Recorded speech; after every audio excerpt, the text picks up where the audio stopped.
Donc voici la troisième vidéo sur les fractions. Donc déjà on va refaire un petit peu de vocabulaire sur les fractions. On appelle numérateur le chiffre au-dessus de la barre. C'est le nombre de parts que je prends.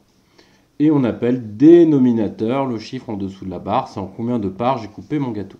On peut écrire une fraction en toutes lettres pour la dire. On commence par dire le nombre de parts qu'on prend. Puis le deuxième mot dit en combien de parts on a coupé. Pour différencier le deuxième mot, on va l'écrire différemment. Alors il y a quelques cas particuliers. Si on a coupé en deux parts, on va parler de demi. Si on a coupé en trois, on va dire tiers. En quatre, on va dire quart. Pour 5, on va dire cinquième. Alors cinquième, après, il ressemble à peu près à tous les autres. Pour tous les autres cas, on va rajouter ième à la fin du chiffre. Et si le chiffre termine par un E, on l'enlève pour que ça reste une écriture française. Comme par exemple sixième, quinzième, millième. D'accord. Par exemple, millième, c'était 1000, on a retiré le E, puis on a mis ième derrière, etc., etc. Donc on peut écrire une fraction en toutes lettres. Donc dans cet exercice, premier exercice, on vous demande de l'écrire en toutes lettres. Et puis dans le deuxième exercice, c'est l'inverse, on vous donne des cas, et puis on vous demande de l'écrire en fractions. Donc, on va faire un exemple de chaque. Ici, le numérateur est 5. Le dénominateur est 10, donc j'ai coupé en 10 parts et j'en ai pris 5, donc je vais dire que j'en ai pris 5 dixièmes, parce que 10, je rajoute ième à la fin, ça fait dixième.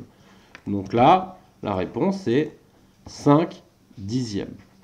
Ok? Et je procède de la même façon pour tous les autres. D'accord? Pour les cas particuliers 2, 3, 4, quand c'est en bas, on utilise les mots qui sont ici. Après, je peux faire l'inverse. Là, on me dit par exemple 12 centièmes. Donc, ça veut dire que j'ai pris 12 parts d'un truc que j'avais coupé en 100 parts. Parce que centième, ça vient de 100. Donc, ma fraction s'écrit de la manière suivante. Alors, oups. 12 sur 100. 12 centièmes. Parce que j'ai pris 12 sur 100 parts.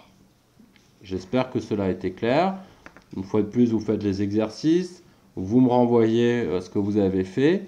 Et puis, on voit comment ça se... Et puis, je vous corrige. Vous pouvez me l'envoyer sur la boîte mail, etc. Via photo, etc. Voilà. Après, il y aura encore une vidéo sur l'addition des fractions. Et puis, on aura fini sur les fractions. Et puis, on verra comment vous en sortez en début de semaine là-dessus. Ça serait bien qu'on puisse faire une autre partie du programme un petit peu après, revoir un petit peu d'autres bases. Voilà.